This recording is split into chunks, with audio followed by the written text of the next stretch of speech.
Hello, this is Prabhat Avasthi and we are in the tutorial 3 of Android animation tutorial.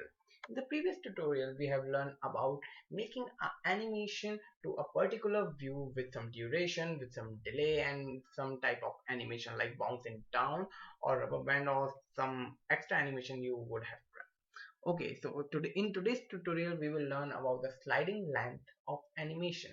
Like bouncing down animation was coming from up to down and bouncing. How to define a length of this animation? If I want that animation to just come from a length of 100 dp, how can I define? So today we will learn all these animations. So we are using this library in animations, in making animations. If you really like this library, please hit the start. So we will teach about sliding animation.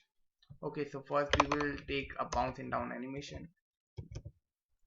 Bounce in down. Okay, so rest part is this. If we run this emulator, you can see a bouncing effect is coming from a certain length. How to define that length? By default it is set to 1000 dp, which is more than a screen size. That's why it is coming from outside the screen. I want to set it to 100 dp so that it will just come from above and show the bouncing effect. How to do that? We'll just go to documentation of our library. Just go below animation library, bouncing length. You can also change the slide length of the animation. How to do that? Just add another uh, parameter in that function with a slide length. By default it is 1000. If you will define it here, then it will override. Like here it is after true it is written 300. This means now the sliding length effect will be only for 300 dp. Let's try it. We will go here, comma. Now I want it for 100 dp. Simply write 100. It will by default take in dp. Now build it. Now we will test the animation. Let's see what happens. 2-second delay. Now it's just coming above 100 dp. We will again show you.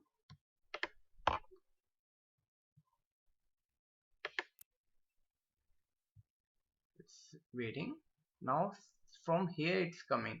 Previously it was coming from outside the screen. So you can control the slide length of any sliding animation. We'll try some another animation. We will see here. Go to the documentation. In the bottom list you can see sliding type animation: drop out, roll in, roll out, bounce in down, fade in up. These all are sliding type animation. What is my favorite? My favorite is zoom. Zoom in, zoom in, zoom in left, zoom in right, zoom in left. I will use zoom in left effect with a sliding length. Okay, so go to the project, take zoom in left, zoom in left, zoom in left. Now remaining part same. We will for the first time we will delete this parameter. It will by default take 1000 dp. Then I will show you with 100 dp. So build it. Now we'll test the animation. Go to emulator, simply run our app. Now wait for 2-second delay.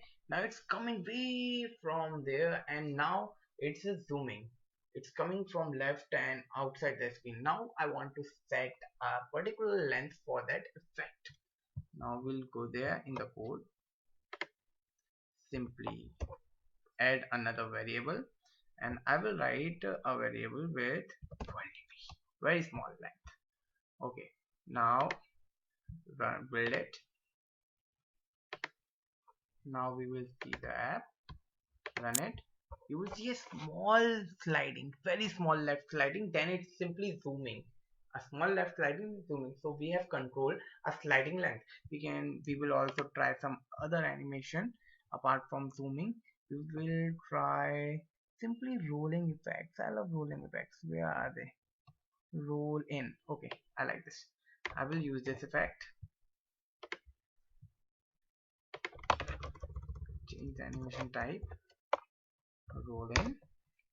Simply first I will set a rolling effect for default 1000 dp. Weld it. For the rolling effect we will change a length of this. I will make this small so that rolling effect will come in action. 50 dp and 50 dp. Now it will look small. Okay, now it's good. Now again build it. Now let's try it. We go run it. Waiting. Now the rolling effect will come from the left of the screen and it will come. Now we will change its sliding length. Just go to the code. Simply add another parameter with 100 dp would be enough. Sorry, it's simply 100. Now build it. Now we'll see the app. Go to emulator. Run the app. Waiting for 2-second delay. Now the animation will come simply from 100 dp and rolling once. Now it looks good. So due to this tutorial, now you have learned that how to control the sliding length of the animation. So you know how to import the library, you know how to use all kind of animation with delay, duration, their fading effect, and now you can also use the sliding length of the animation. So these are the components of this library. So all the components are being taught. Now from the next tutorial, we will use this component and make some good looking smart animations, advanced level animations. So that's it for this tutorial. Thanks for watching.